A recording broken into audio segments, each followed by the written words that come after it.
මේ මගේ අතේ තියෙන මොබයිල් ෆෝන් එකේ කැපැසිටි එක ආසන්න වශයෙන් ගිගබයිට් 128ක් විතර වෙනවා. ඒ කියන්නේ ස්ටෝරේජ් එක අපිට ගිගබයිට් 128ක දේවල් මේ ෆෝන් එක ඇතුළට දාන්න පුළුවන්. ඒ වගේම මේක අපිට කැමරාවක් විදියට එහෙම නැත්නම් MP3 ප්ලේයර් එකක් විදියට වගේම අපිට කැමති නම් ෆිල්ම් එකක් බලන්න උනත් මේ ෆෝන් එක යූස් කරන්න පුළුවන්.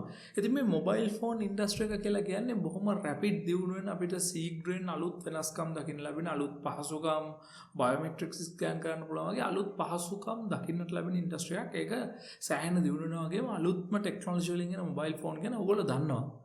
හැබැයි අපි මේ ස්ටෝරේජ් ගැනම කතා කරන්න ගියොත් මේ මගේ අතේ තියෙන පෝටබල් හાર્ඩ් ඩ්‍රයිව් එකේ කැපැසිටි එක තමයි ටෙරාබයිට් 2ක්. ඒ කියන්නේ ආසන්න වශයෙන් එහෙම නැත්නම් ටෙරාබයිට් 2 කියන එක හරියටම ගත්තොත් ගිගාබයිට් 2048ක් විතර මේ පොඩි හાર્ඩ් ඩිස්ක් එක ඇතුලේ දාන්න පුළුවන්. ඒ වගේම අපි දැන් SD කාඩ් එකක් ඒ කියන්නේ මේ කැමරා වලට දානවා වගේ මේ වගේ SD කාඩ් එකක් එහෙම නැත්නම් ඔයගලගේ මොබයිල් ෆෝන් වලට දාන්න පුළුවන් මයික්‍රෝ SD කාඩ් එකක් එහෙම නැත්නම් පෙන් ඩ්‍රයිව් එකක් වගේ ගත්තොත් අපිට ආසන්න වශයෙන් ගිගාබයිට් 512ක් විතර දාන්න පුළුවන් ගා වෙළඳපොලේ මිලදී ගන්න පුළුවන්. ඉතින් දැන් මේ ස්ටෝරේජ් ෆැසිලිටි එක එහෙම නැත්නම් මේ වගේ දේවල් තැම්පත් කරලා තියාගන්න අපිට හම්බ වෙන ඉඩවලට තියෙනවා බොහොම මිල අඩුවට වගේම අලුත් තාක්ෂණයන්ගෙන් කැඩිලා බෙදලා නැති වෙන්න නැෂ වෙන්න නැති වෙන්න අලුත් තාක්ෂණයත් එක්ක මුසුලා අපිට බොහොම අඩු මිලට ගන්න පුළුවන්කම තියෙනවා. හැබැයි මේක එක දවසෙන් දියුණු වෙච්ච ඉන්ඩස්ට්‍රි එකක් නෙමෙයි. මට මතකයි මගේ පළවෙනි පෙන් ඩ්‍රයිව් එක එකේ කැපැසිටි එක උනේ මෙගාබයිට් 512ක්. ඔව් මෙගාබයිට් 512ක පෙන් ඩ්‍රයිව් එකක්. ඉතින් මම 10 වසරක විතර මට ඔක හම්බුණා. මට මාර සතුටුයි වානේ පෙන් ඩ්‍රයිව් එකක් හම්බුණා කියලා. හැබැයි ඒකේ කැපැසිටි එක MB 512යි. ඉතින් මේ MB 512ත් මේ පෙන් ඩ්‍රයිව් වලට එන්න කලින් ගොඩක් පරණ තාක්ෂණයක් පාවිච්චි වුණා මේ ස්ටෝරේජ් ඉන්ඩස්ට්‍රි එකේ එහෙම නැත්නම් මේ කම්පියුටර් IT ඉන්ඩස්ට්‍රි එකේ. ඉතින් අද වීඩියෝ එකෙන් මම කතා කරන්න බලාපොරොත්තු වෙන්නේ මේ පරණ තාක්ෂණය ගැන. ඉතින් මේ වීඩියෝ එක අනේ පරණ දේවල් කියලා ස්කිප් කරලා අතහැරලා යන්න එපා. මේ වීඩියෝ ගොඩක් ඉන්ටරෙස්ටිං වෙයි. මොකද මම මගේ මේසේ පුරාම මේ පරණ දේවල් ගොඩ ගහලා තියෙනවා. ඔයගලන්ට ප්ලේ කරලා පෙන්නන්න වගේම හැමදේම ගන්න. ඒ වගේම බෑග්ග්‍රවුන්ඩ් එක බැලුවත් ඔයගලන්ට පේනවා ඇති මම කලින් දැකපු නැති පොඩි ඩිවයිස් වගේක් තියෙනවා. ඒ හැමදේ ගැන වීඩියෝ එකෙන් කතා කරමු. මේක වීඩියෝ දෙකකින් නැත්නම් තුනකින් තමයි වීඩියෝ කීපයක් විතර යන්නේ. මොකද මේක තනි වීඩියෝ එකකින් කරන්න දිග වැඩි පරණ තාක්ෂණය ගැන. එන යමු වීඩියෝ එකට.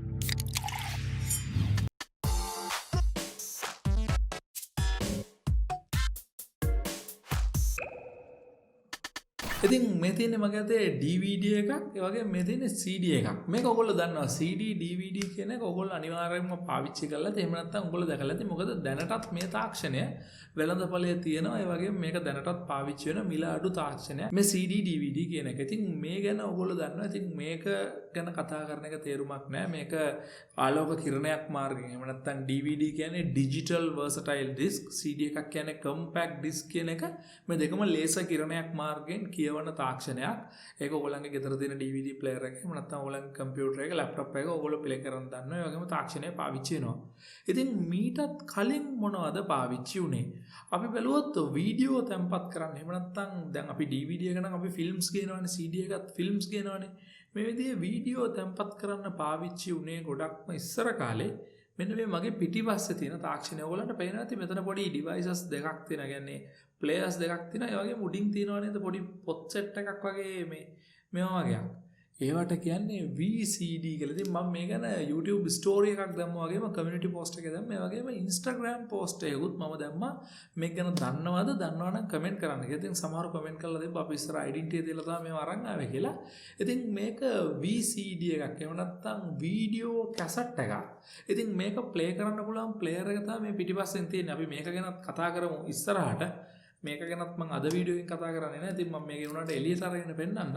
ඉතින් මෙන්න මේ විදිහේ ලොකු ඩිස්ක් එකක් මෙන්න මේ වගේ එකක් මේක අර ප්ලේයර් එකට දාලා ප්ලේ කරන්න පුළුවන්. මේක අපිට රූපවාහිනී යන්ත්‍රයකට සම්බන්ධ කරගන්න පුළුවන් මේ ප්ලේයර් එක හරහාම. ඉතින් මේවා පාවිච්චි උනේ වීඩියෝ තැම්පත් කරන්න, ශබ්දය සහ රූප කියන දෙකම මේක ඇතුලේ තැම්පත් කරන්න පුළුවන්. ඒ වගේම මේ ආපුවා HD high definition quality එකෙන් තැම්පත් කරගන්න පුළුවන් පහසුකම දුන ගොඩක් ඉස්සර මේවා දැන් නම් භාවිතේ නැති තරම්. ඉතින් මේ වීඩියෝ කතන්දරේ අතහැරලා අපි ගියොත් අපි කම්පියුටරේ පාවිච්චි කරන ෆයිල්ස් වගේ ඒවා කොහෙද ස්ටෝර් කළේ කියලා ඒකට අපි පාවිච්චි කළා ෆ්ලොපි ඩිස්ක් කියලා જાතියක්. ඉතින් ෆ්ලොපි ඩිස්ක් එකක් කියන්නේ මෙන්න මේ වගේ එකක්. මේක දැනට O level ICT කරන ළමයින්ට නම් උගන්වනවා. මේක නෙමෙයි ෆ්ලොපි ඩිස්ක් එක කියන්නේ. මේ තියෙන්නේ අපි දැන් අර CD දාලා තියෙන පොඩි රවුමක් වගේ කෑල්ලක් තියෙන කේස් එකක්. ඒ වගේ ඉස්සර කාලේ ෆ්ලොපි ඩිස්ක් දාලා තියන්න පාවිච්චි කරපු කේස් එකක්. ඉතින් මේ කේස් එක අපිට මෙන්න මෙහෙම ඕපන් කරගන්න පුළුවන්. ඕපන් කරගත්තට පස්සේ මෙන්න මේ තියෙන්නේ ෆ්ලොපි ඩිස්ක් එකක්. මේ ෆ්ලොපි ඩිස්ක් එක තමයි කියන්නේ අලුතෙන්ම ෆ්ලොපි ඩිස්ක් එක. කියන්නේ අලුතෙන්ම කියන්නේ අන්තිමටම ෆ්ලොපි ඩිස්ක් එක. මේකේ දිග සහ පළල වෙන්නේ අඟල් 3මාරක්. මේ අඟල් 3මාර ෆ්ලොපි ඩිස්ක් දාන මේ රැක් එකක් තමයි මේ මං ගාව මෙතන තියෙන්නේ. ඒ වගේම ඊට කලින් ආවා අඟල් 5ක ෆ්ලොපි ඩිස්ක් එකක්. මේ දෙන්නේ ඉන්නේ අඟල් 5ක ෆ්ලොපි ඩිස්ක් එකක්. ඉතින් මේක දානත් වෙනම රැක් එකක් තියෙනවා. ඒ රැක් එකත් මං ගාව දෙනවා. අද මම මේ වීඩියෝ එක කරන්න කියලා ඒ රැක් එක ඇදලා ගත්ත එක පුරාම කූඹි. ඉතින් ඒකක සාමාන්‍යයෙන් මේ වගේ ෆ්ලොපි ඩිස්ක් 100ක් විතර තැන්පත් කරපු එකක් තියෙනවා මං ගාව. ඉතින් මම ඒක ෆ්ලොපි ඩිස්ක් ගැන වෙනම කරන වීඩියෝ එකේදී අරන් එන්නම්. මේක තමයි අඟල් 5 ෆ්ලොපි ඩිස්ක් එක. ඉතින් මේ අඟල් 3මාර එකේ කැපැසිටි එක උනේ 1.44 MB. මෙගාබයිට් 1.44ක්. ඉතින් බොහොම පොඩි කැපැසිටි එකක් තිබුණේ. හැබැයි මේව හැදුවේ මොබිලිටි එකට. කියන්නේ අපි දැන් අරන් යන පෙන් ඩ්‍රයිව් එක වෙනුවට ඒ දවස්වල මේක තමයි සාක්කුවේ දාගෙන ගියේ. මේකක් තමයි අරගෙන ගියේ. ඉතින් මෙන්න මේ වගේ එකක් තමයි ඉස්සර පාවිච්චි වුණේ. මේක මැග්නට් තාක්ෂණය. එහෙම නැත්නම් කාන්දම් තාක්ෂණයෙන් තමයි කියවන්නේ. ඉතින් මේක පරිගණකවල පාවිච්චි වුණේ. මේක ගැනත් මම කියවන ඉස්සරහට වීඩියෝ දෙකක් විතර කරනවා කියලා. ඒ ගැන වෙනමව කතා කරන්නම්. ඉතින් අද මම කතා කරන්න යන්නේ මේ එකක්වත් ගැන නෙමෙයි. අද මම කතා කරන්න යන්නේ ඔඩියෝ තැම්පත් කරලා තියපු ක්‍රමය ගැන. ඉතින් මේක ඔයගොල්ලෝ දැකලා ඇති. බහුතරයක් දෙනා මේ වීඩියෝ බලනවා නම් ඔයගොල්ලෝ දැකලා ඇති. හැබැයි ඔයගොල්ලෝ දැන් පාවිච්චි කරන්නේ නැතුව ඇති. ඔයගොල්ලන්ට මෙන්න මේක දැක්කම මොකද්ද මතක් වෙන්නේ? මේක අපි සාමාන්‍ය ව්‍යවහාර භාෂාවේ කියනවා නම් ඔඩියෝ කැසට් එකක්. එහෙම නැත්නම් අපි සාමාන්‍ය ව්‍යවහාර භාෂාවේ කියනවා නම් කැසට් පීස් එකක්. මේකේ මෙන්න මේ දෙපැත්තම ප්ලේ කරන්න පුළුවන්. මේකේ තියෙනවා A පැත්ත කියලා එකක්, ඒ වගේම B side එක කියලා එකක් තියෙනවා. මේක ප්ලේයර් එකක් කරලා අපිට ප්ලේ කරන්න පුළුවන්. ඒ වගේම මේකට රෙකෝඩ් කරන්න පුළුවන්. ඉතින් අපි අද කාලේ Spotify එහෙම නැත්නම් Apple Music කරා අපි ඇල්බම් එකක් රිලීස් වුණා. මේ ඇල්බම් එක අහනවනේ. එහෙම නැත්නම් YouTube එකේ අලුතෙන් ඇල්බම් එකක් රිලීස් වුණාම අපි ඇල්බම් එක අහනවනේ. ඒ වගේ ඉස්සරම කාලේ ග්‍රැමෆෝන් එකටත් කලින් එක ටෙක්නොලොජි එකක් ආවා. මම ඒක ගැන හරියටම දැනුවත් නැහැ.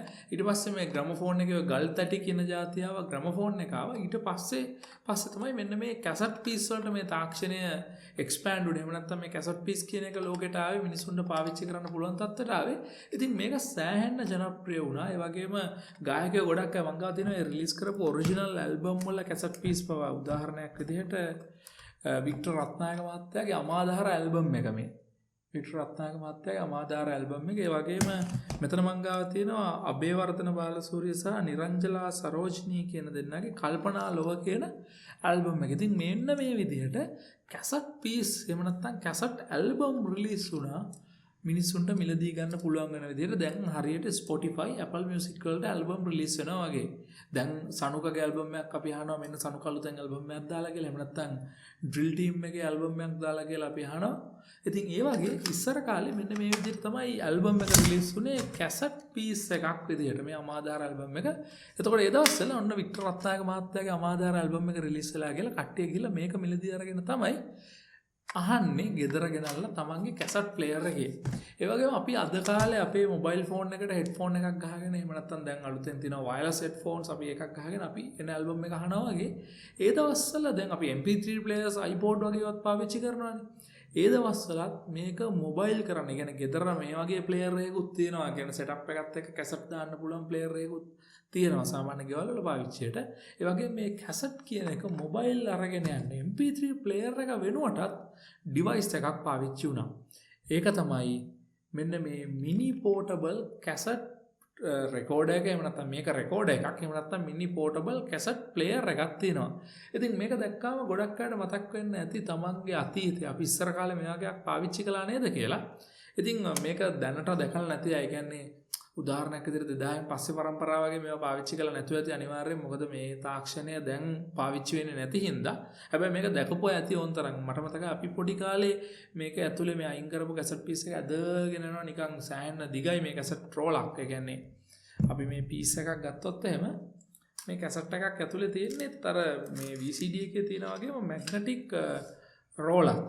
මෙන්න මේ රෝලේ තමයි මේ අදාළ දත්තේ තැම්පත් වෙන්නේ. මේ රෝල මේක තුල තියෙන හෙඩ් එකක් මාර්ගයෙන් මේ VCD මේ ප්ලේයර් එකේ තියෙන හෙඩ් එකක් මාර්ගයෙන් කියවලා තමයි මේ සවුන්ඩ් එක ක්‍රියේට් කරන්නේ. ඉතින් මම දැන් පොඩ්ඩක් එන්නම්කෝ වර්තමානයේ මම මේක බොහොම පරිස්සමට උස්සනවා. මේ තියෙන Zoom H1N කියන ඔඩියෝ රෙකෝඩර් එක. ඉතින් මම දැන් මේ කතා කරන සවුන්ඩ් එක රෙකෝඩ් කරන මම මේ වෙලේ පාවිච්චි කරන්නේ ඒක. ඒ වගේම මොකද දැකලාදී මාධ්‍යවේදියොත් සමහර වෙලාවට වොයිස් රෙකෝඩ් එකක් ගන්න ඕන නම් ටක් ගාලා ගිහලා ඔය ටීවී එකේම දික් කරනවා පේනවා මේ වොයිස් රෙකෝඩර් එකක්. හැබැයි ඒ දවස්වල මේ වගේ වොයිස් රෙකෝඩ් එකක් ගන්න මේ වගේ දැන් මේකේ ඉන්ටර්නල් මෙමරි එකක් ඇතුලේ හරි එහෙම නැත්නම් මෙමරි කාඩ් එකක් අර මම කලින් කියපු මයික්‍රෝ SD කාඩ් එකක් ඇතුලේ හරි තැම්පත් වෙන්නේ මේවා ගිගාබයිට් 32ක 64ක විතර ධාරිතාවයෙන් ගන්න පුළුවන් සෑහෙන වොයිස් රෙකෝඩ් ප්‍රමාණයක් තියා ගන්න පුළුවන්. හැබැයි ඉස්සර කාලේ මේ වගේ තාක්ෂණයක් තිබුණ නැති කාලේ මාධ්‍යවේදියන්ට ඔඩියෝ රෙකෝඩ් එකක් ගන්න ඕන නම් මේගොල්ලෝ පාවිච්චි කළේ මෙන්න මේ වගේ මිනි පෝටබල් කැසට් රෙකෝඩර් එකක්. ඒ මෙන්න මේකේ ගහලා තියෙනවා VAS එහෙම නැත්නම් voice activated system කියලා මෙතන උඩින්ම ඔයගලන්ට පේනවා ඇති. ඉතින් මේකේ තියෙනවා inbuilt mic එකක්. මෙන්න මෙතන තියෙනවා inbuilt mic එකක්. එතකොට කාට හරි මේකේ VAS function එක මෙතනින් on කරන්න පුළුවන්. on කළා මේකේ තියෙනවා record button එකක්. මෙන්න මේ record button එක press කළා මේක කාට හරි මෙන්න මෙහෙම ලොකුවට ළඟට අල්ලන් හිටියට පස්සේ අදාළ කැසට් පීස් එකක් ඇතුලේ මේක රෙකෝඩ් කරගන්න පුළුවන් අදාළ ඔඩියෝ එක. ඉතින් මම අද රෙකෝඩ් කරන එකට වඩා මම මේක නිකන් ප්ලේ කරලා පෙන්නන්නම්. ඒකට මම පොඩි සෙටප් එකක් හදාගෙන දෙන්න. ඉතින් මම ගන්නම් මේ කල්පනා ලොව කියන ඇල්බම් එක. මේක තාම වැඩ කරනවා මේ කැසට් පීස් එක සහ ප්ලේයර් එක දෙකම. එතකොට මේ ඇල්බම් එක අරගෙන අපිට පුළුවන් මේ කැසට් ප්ලේයර් එක එහෙම නැත්නම් මේ රෙකෝඩර් එක අරලා මේක ඇතුළට මෙන්න මේ විදිහට මේ ප්ලේයර් එක දාන්න මේ කැසට් පීස් එක දාන්න. දාලා මේක වැහුවට පස්සේ දැන් මේක පවර් වෙන්නේ පුංචි ත්‍රිබල් A නෑ ඩබල් A බැටරි කැලි දෙකකින්. ඉතින් කියන්නේ වෝල්ට් 3කින් තමයි මේක පවර් වෙන්නේ. එහෙම නැත්නම් මේකට අපිට පවර් සප්ලයි එකක් ගන්න පුළුවන්. ඒ වගේම මේක අපේ බෙල්ට් එකට අමුණ ගන්න පුළුවන්. මේ බෙල්ට් එකට අමුණ පොඩි ක්ලිප් එකක් තියෙනවා. මම ඒක ගලවලා අයින් කරලා දෙන්නේ. ඉතින් ඒකට මේකට බෙල්ට් එකට අමුණලා ඒ වගේම මේකට සම්බන්ධ කරන්න පුළුවන් අපිට හෙඩ්ෆෝන් එකක්. හෙඩ්ෆෝන් එකක් සම්බන්ධ කරලා මේක කනේ ගහගෙන තමයි MP3 ප්ලේයර් එක වෙනකොට ට්‍රිප් එකක් යද්දිම අරගෙන ගියේ. ඉතින් ඊට පස්සේ අපි මේක ප්ලේ කළොත් මේකේ ප්ලේ බටන් එක ඔබලා මේකේ ස්පීකර් එකේ පොඩි අවුලක් තියෙනවා. සද්ද හරියට ඇහෙන්නේ නැහනේ. ඉතින් මම මේක ස්ටොප් කරලා මම ඒ වෙනුවටත් ඔප්ෂන් එකක් අරගෙන මේක ස්පීකරේ හදා ගන්න මට වෙලාවක් තිබිච්ච නැතිද මම ගෙනාවා මේ දැන් වර්තමානයේ පාවිච්චි කරන පෝටබල් ස්පීකර් එකක්. ඉතින් මම මේ පෝටබල් ස්පීකර් එකට පවර් දීලා මේකට දෙන 3.5 ජැක් එක මම මේක හෙඩ්ෆෝන් පෝට් එකට සම්බන්ධ කරනවා. ඉතින් දැන් මේකේ ස්පීකර් එක වෙනුවට මෙන්න මේ මගේ පෝටබල් ස්පීකර් එකෙන් තමයි සද්ද ඇහෙන්නේ. ඉතින් අපි දැන් මේක ප්ලේ කරලා බලමු. දැන් මේකේ ප්ලේ බටන් එක ගිහුවට පස්සේ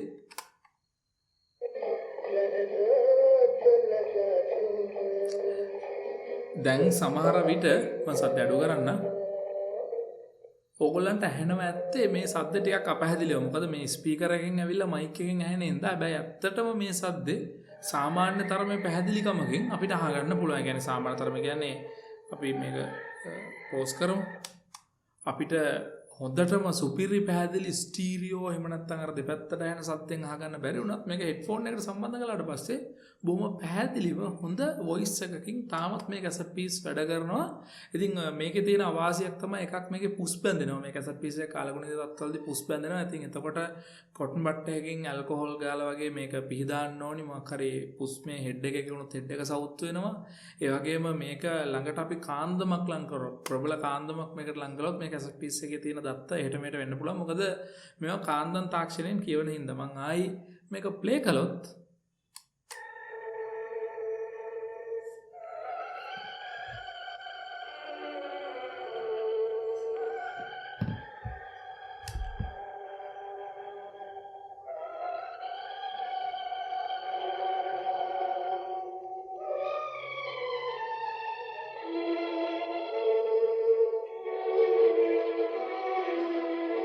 මම මේක පොඩ්ඩක් ඉස්සරහට යවන්නම්.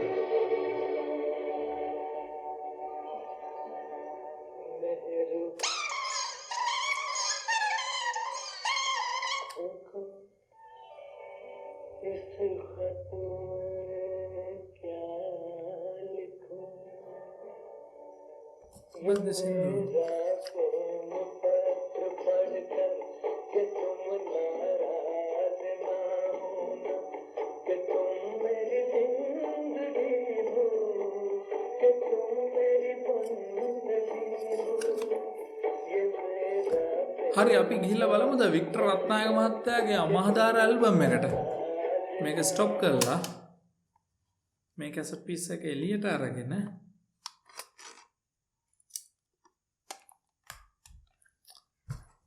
මම ඒ කැසට් පීස් එක තිබිච්ච විදිහටම දානවා මේ කල්පනාලෝ ඇල්බම් එකට.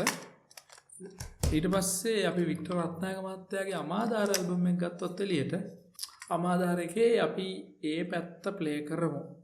මේකේ සයිඩ් දෙකක් තියෙනවා මම කලින් කිව්වානේ A side සහ B side කියලා අපිට දෙපැත්තම ප්ලේ කරන්න පුළුවන්. එතකොට දෙපැත්තේ සින්දු ಜಾති දෙකක් තියෙන්නේ. මේක දාලා මේක ප්ලේ කළොත්